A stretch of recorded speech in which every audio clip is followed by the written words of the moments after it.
This is my kitty, Harley. She's 21. Hello. I watched Captain America the First Avenger. Plot goes like this. Steve Rogers is a little scrawny kid, but he's very brave. And so Dr. Erskine chooses him to be the super soldier, and he becomes Captain America. And that's the plot. It takes place during the 40s, during World War II, and he's a super soldier to fight Nazis, pretty much. Okay, the problem with this movie is that it has a lot of issues. I feel it's a decent movie, but everything kind of becomes a complete tonal mess after the first 45 minutes. I'd say up to that point, everything's fine. And the problem is that this film is basically a complete tonal wreck. Like each and every scene, it feels like it has a completely different tone than the scene before it. It kind of made me think, at first when I noticed it was happening, it kind of made me think of Pulp Fiction, because Pulp Fiction does that on purpose. It's Pulp Fiction, right? And each scene, it basically tells its own story. You could watch any scene in that movie and it'd be complete unto itself. That is not the case here. But it just kept making me think maybe they should have done something like that. It would have made it a better movie, more complete in its own right. Because it is trying to tell multiple stories. And I think that's one of the issues of why it's such a tonal mess. And I would say if they went like the full Pulp Fiction and made like almost done in the exact style of Pulp Fiction, it would have been a better movie, And they could, I kind of see where they could do that too, because Pulp Fiction is told in like three storylines, and this one, like the first act of the movie when Steve's becoming the super soldier, up until he's chasing that Nazi down that kills Erskine, like all that is fine, especially if they were going to split it into three distinct parts, like, because that feels like its own complete storyline. Then the next storyline would be Steve accepting his powers, but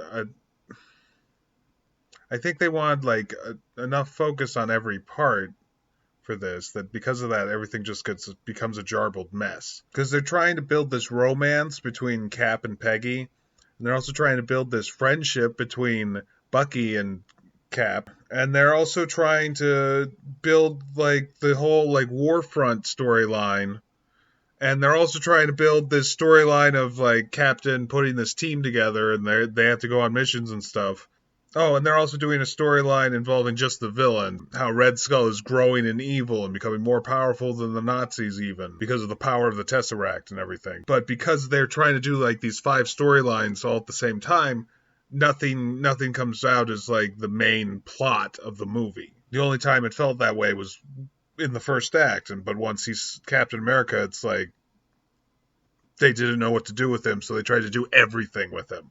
And I feel like they should have like focused more on Cap and Peggy, and truthfully I would have been fine if they just gotten rid of the extra team storyline, I think.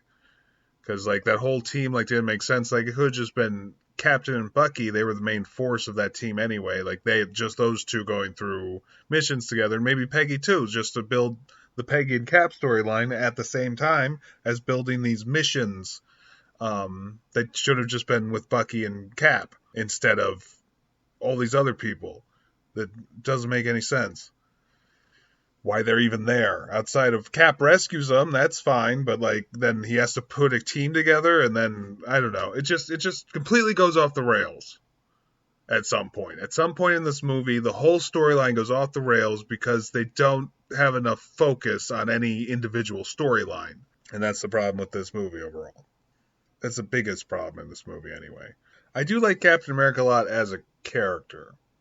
I actually didn't like him too much before I started watching his movies, but the Captain America and the Winter Soldier, that was like the movie that really sold me on him, on his character.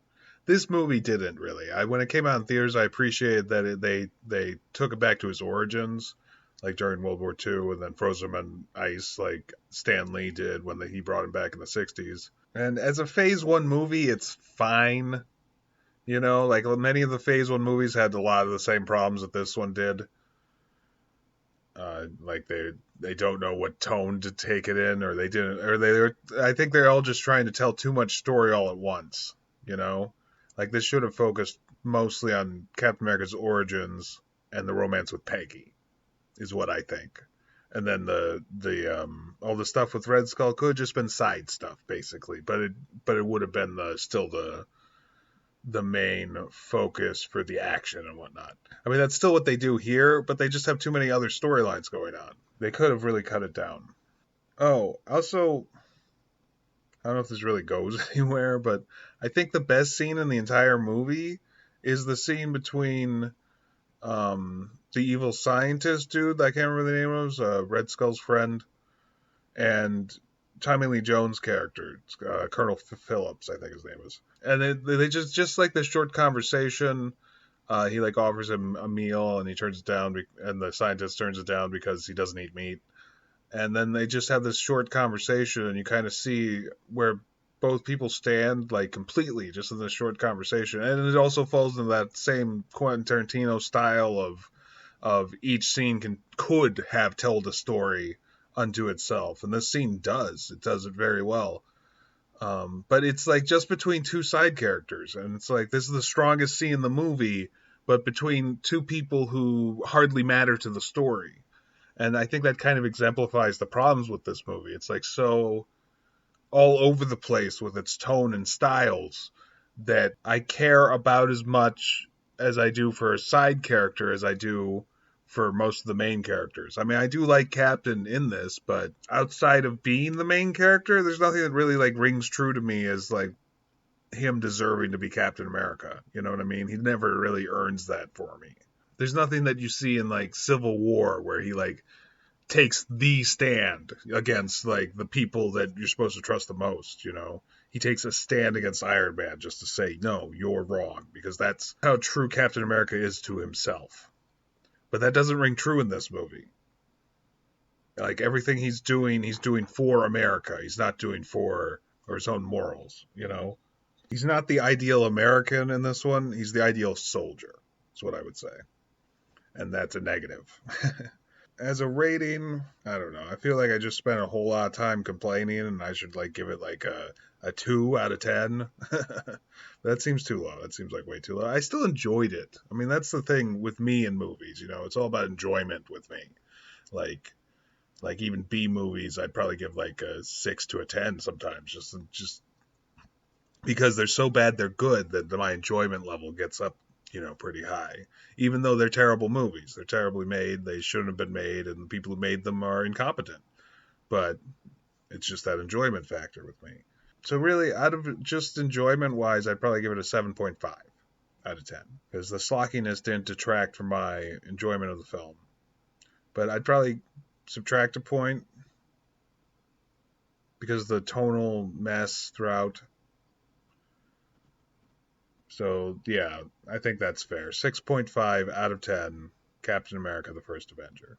That's my rating, and I'm sticking to it. I don't know what that means.